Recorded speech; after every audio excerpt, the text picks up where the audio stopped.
This is Your Questions, Your Money on the Fox Business Network. I'm Tracy Burns, along with Dagan McDowell, talking Huey Lewis. Right now, we're going to give an entrepreneur a chance to sell her product. Today, Trish Cooper is with us, and she is CEO of Zatswho. Did I say it right? Yes, you did. So, Trish, you're going to tell us about your product, where your business is, where you want your business to go. Lori's going to give you everything you need to know. Go ahead. Well, I'm brand new. I couldn't imagine a year ago I'd be sitting here last year how Zatswho came about. Zatswho uses face recognition. It's a teaching tool for infants and toddlers. I guess I can set this up like this. It's a teaching tool where infants and toddlers learn about who's who in your family circle near and far, as well as learning about shapes, colors, and matching. Came about last year like everybody else. I lost my job last year. I had a bit of a pity party for myself. And after a couple of days of my pity party, I decided to get my act together and go have some fun with my granddaughter. I started making these for her as a way to show and talk about our family. What you do is you put your own picture in, you seal them up, they can play with them, they're soft, they're pliable, they wipe clean, and they have extended play value because as your infant grows, so does the games that you can play with them. I just launched my website in December. I got the call to come here, which is amazing. I'm going to the New York Toy Fair in February, which will be held February 14th through 17th. I'll be at booth 5917. And I'm hoping to go there because my husband and I are self-funding this. I'm doing it in stages, so I had to be very careful of how our budget is being spent. And I figured going to the Toy Fair is a way to reach retailers, media buyers who are going to be out in mass looking for new products. Are they in stores too, or are you just selling them on the website right now? Well, that's actually why I'm going to the Toy Fair, and that's really what I want to do. I don't want to be an online retailer. I really want to look for distribution channels so that I can go on and stay on the creative end with this. I mean, obviously, I'll have a presence and all, but that's not my goal. I think everybody can weigh in, but Lori first, because she's got the name, but what's the next step in terms of really selling it? Well, first of all, congratulations. I think you've been very entrepreneurial in your thinking, so that's great. And you really seem to have a passion for your business. I also like the fact that it was born out of a personal insight, you know, something that was really useful and meaningful to you. I think the first thing that you need to do is to really define your brand.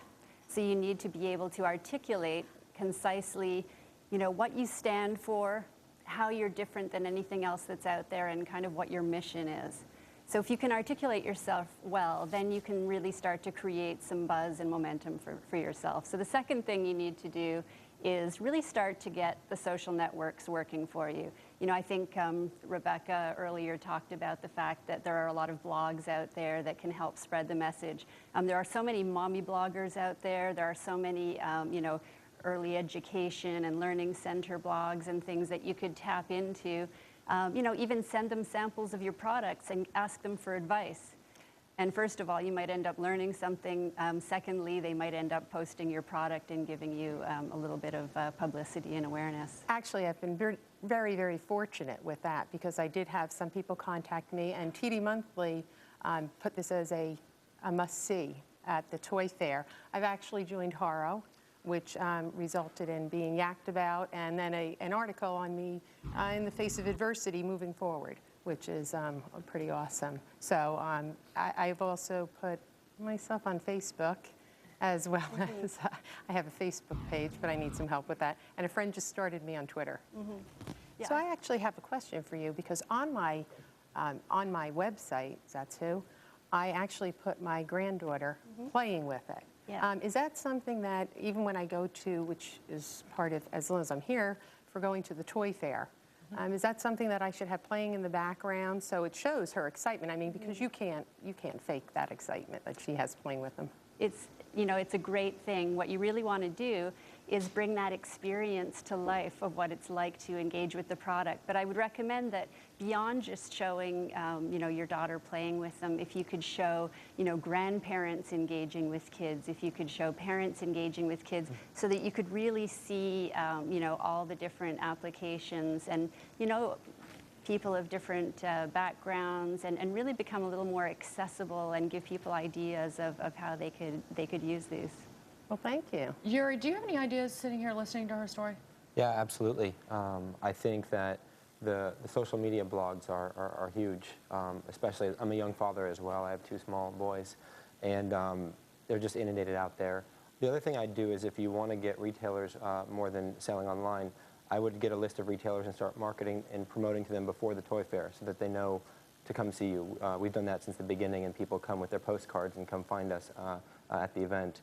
And I'd also focus on PR as well. Some of the internet PR you're doing as well, but the more you can get yourself out there. And also video. I think video is a great way. It's very viral of your granddaughter playing with the cards, of other friends of friends playing with cards, kind of putting that up on YouTube and so forth, and just getting it out there. Joel, do you have any suggestions? Yeah, well, first of all, I want to say how much I respect what you did, because instead of just wallowing in the pity after getting let go, you decided to turn it into a positive, and I think that's fantastic. So respects to you on that. I like this idea a lot. I'll tell you why. Families used to be just the mother and the father and the children, and now with all the divorces and intermarriages and all of that, you know, I went to a wedding the other day. There were like 4 stepfathers, 10 grandparents, you know, all sorts of people. The family's now made up of all these. So first of all, you got a good market in the sense that there's a lot of potential there beyond what the typical family unit used to be. And secondly, I really like this because it's a non-technical thing. What was one of the biggest sellers over the holidays? Legos. It was a huge seller over the holidays because of the kind of the anti-technology backlash that you're seeing. How much does it retail for? $17.95. And how many do I get? You get 6 cards in it. You personalize them yourself. I think that I find the value is in the fact that it's extended play value. So when I started teaching my granddaughter, I mean, 2 things I can say about it. I mean, this is great for people who have service people who... Who's that fine young man serving our country? This is my son-in-law that I'm very, very proud of. Well, we're all He's blocking proud of his him. face right now. We can't see him. There he is. There you go. He's actually working across the street. He's back here in the States. Anyway, what happened with this, I have 2 things that I can say about it with my granddaughter. First, I loved it because, well, she calls me Gaga. But she runs around, she sees me, and she holds up her card, she yells Gaga, kisses it, hugs it, things. But my dad, I just lost my dad recently, but he was a huge part of our family and a big part of her life. The thing that I find amazing is that she now, when my stepmom comes to the house, she runs and gets, she's 20 months old, runs and gets her Papa card and brings it to my stepmom. And the other thing is she walks all over the place now that she's speaking, and she points out stars, hearts, and circles. So I really know these have made a big impact. And what age group are you targeting to start, or are you just saying that they can just go the gamut? Well, they can go the gamut, and here's why. My husband works heavy construction here in New York. He's been selling them on his job to men, which I thought, this is a little odd. But then, you know, and then men had a really big interest, and I thought, this is a bit odd. My husband said to me, he goes, you know, Trish, we're simple. This is very non-intimidating for a man to sit with a new infant and start talking about the family and letting them touch them. Very good point. Yes. By the way, what did you do, Trish, before you got into the children's? I was a CFO of a small company, and they had to sell to another company. So that's why, even though I knew I was losing my job, when the reality hit, I mean, it really hit hard. I've always worked. Well, you're still working, and you got the financial I'm working chops. so hard right now. I'm working harder than I've ever worked in my life. Well, Trish, it was great of you to be here. I hope this was all helpful. Oh my God, this was wonderful, and thank you. Zatswho with a Z. Check out our Facebook page. Trish Cooper. Thanks, Trish. Please keep us posted on how. I will. Thank you, guys. And if you have a business or a product in the marketplace and you need advice on how to expand, email us, yourmoney@foxbusiness.com, and you could join us on the show and get some expert advice from our panel.